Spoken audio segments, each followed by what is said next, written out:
We're all swimming in this constant flood of information, right? Headlines, research papers, it's a lot. And finding those real insights, the stuff that actually matters, without getting totally overwhelmed, that's the tricky part. That's what we try to do here on the Deep Dive, give you that shortcut to being genuinely clued in. Today, we're diving into something really quite cutting edge coming out of Alibaba Group. It's called Ovis-U1, an AI technology they've detailed in a new technical report. Looks fascinating. Absolutely. And our mission today is really to unpack Ovis-U1.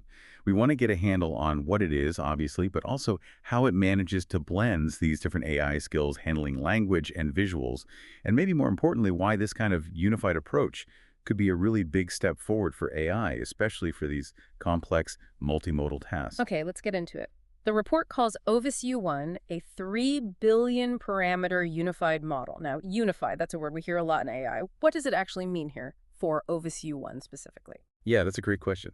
What's really interesting is that Ovis-U1 isn't just, different tools bolted together. It genuinely integrates three core things: understanding what's in an image or text, generating images from text, and even editing those images, all inside one single model. And that unification is really the core idea. Think about older approaches. Often you'd have specialized models, one for understanding, one for generation, or maybe a generation model using a component that was already trained and just sort of frozen. Right, not learning together. Exactly. Ovis-U1 starts with a language model foundation, but then trains the understanding and generation capabilities together right from the start. They learn collaboratively. Okay, that sounds ambitious. But, the key question is always performance. Does training everything together like this actually make it better? Or does it kind of dilute the focus? That's the million-dollar question, really. Yeah. And it pushes back against maybe some older thinking where trying to do too much meant mediocrity across the board. But what the report suggests is that for Ovis-U1, this unified training actually boosts the overall performance. It's not just about having multiple skills, it's about those skills helping each other learn. You could see it as building on ideas we saw with models like, say, OpenAI's GPT-4o, which showed how powerful a single model can be handling vision and language together. Ovis-U1 is exploring that same kind of integrated power. That idea of collaborative enhancement, skills helping each other, that's really compelling. So let's break down what Ovis-U1 can actually do. Let's start with understanding. How does it handle interpreting an image? What does that look like? Well, for image understanding, it goes beyond just listing objects. It can give you a pretty good summary of a scene, like describing a kitchen counter with fries, a fryer, ketchup. Yeah.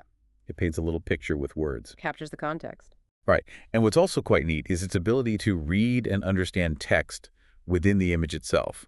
So it could read a riddle off a picture, like, why did the boy think his clock was hungry? It went back for seconds. Oh, wow. Or, what begins with T, ends in T, and is filled with T, a teapot. It's blending visual recognition with language understanding. Reading riddles from an image, that's pretty advanced stuff. So how does it actually perform on standard tests for this kind of understanding? How does it measure up? It scores pretty well. On the OpenCompass multimodal academic benchmark, it hit 69.6. Now, that's a benchmark that really tests models across a whole range of visual and language reasoning tasks. And compared to others. That score actually puts it ahead of other recent state-of-the-art models in its size class, its parameter range. Yep. Models like Ristretto-3B and SAIL-VL-1.5-2B. So it's performing strongly there. Okay. Impressive on the understanding front. Now, let's switch gears to the creative side, text-to-image generation. What kind of images can it create just from a text description? And are they any good? It seems quite capable here, too. You give it a prompt like a breathtaking winter landscape featuring snow-capped mountains, and it can generate images that are described as high-quality, coherent, and visually appealing. Okay. And the benchmarks back this up. It gets scores like 83.72 on DPG-Bench and 0.89 on GenEval. These suggest it's doing a solid job translating text into detailed images. All right, and the third pillar, image editing. This feels very practical. What kind of tweaks and changes can it make to an existing image? Yeah, the editing functions are quite flexible. It offers a lot of control. Yeah. It can, for example, adopt a specific art style, like making an image look like it's from a Jun Miyazaki anime. Oh, cool. Or it can add things into a scene, like add a small wooden cabin near the forest. It can also remove things cleanly, like taking an armchair out of a room. Or even extract an element, like lifting a person out from their background. So removing and extracting. Yes, and replacing, too. Swap a yacht for a hot air balloon, for instance. And it can even edit text found within the image itself, changing a number 95 to 102A, for example. That level of fine-grained control is interesting. It performs well on editing benchmarks, too, scoring 4.000 on ImgEdit-Bench and 6.42 on GEdit-Bench-EN, showing it can follow these complex instructions pretty accurately. Okay, so we've seen the what, understanding, generating, editing. It's quite a range. Now let's get into the how.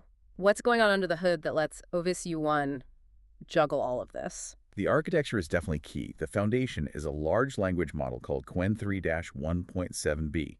So it starts as a language expert, but then it's trained using both visual understanding data and generation data. For the image creation part, it uses something called a diffusion-based visual decoder. You can sort of picture this as the part that paints the image based on the instructions. Okay, the painter. Right. And crucially, there's also what they call a bidirectional token refiner. Think of this refiner as making sure the text instructions and the image information are constantly talking to each other, staying perfectly aligned. It ensures the model really gets the connection between the words and the pixels. That refiner sounds vital for keeping everything coherent.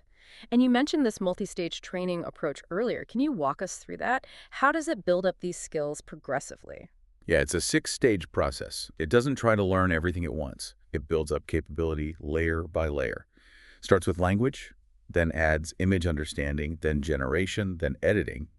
But the really clever part is how the stages interact. For example, in stage 3, it really focuses on understanding tasks. The knowledge it gains there is then kind of locked in. Okay.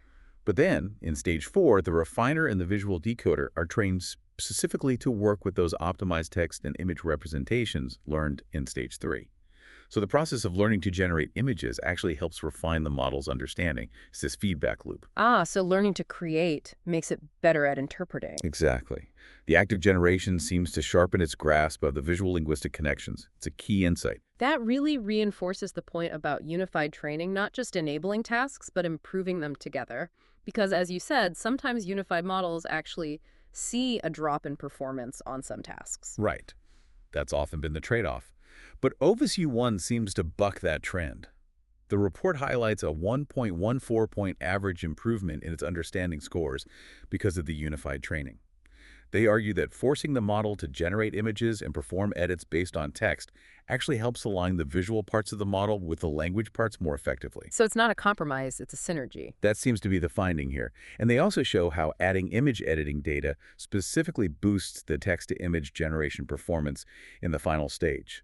The different tasks really do seem to build on each other. So pulling it all together, it sounds like Ovis-U1 is doing quite a lot, especially for its size. I think that's fair to say. We're talking about 3.34 billion parameters total. In the world of giant AI models, that's relatively lean. Yet it shows strong results across understanding, generation, and editing. It sets a new bar for models in its parameter range for understanding, and is competitive with much larger models on the generation and editing side. That efficiency is definitely noteworthy. And you mentioned control earlier, especially for editing. Can you elaborate on that? How fine-tuned can the output be? Yes, it uses something called classifier-free guidance. This basically gives you control knobs.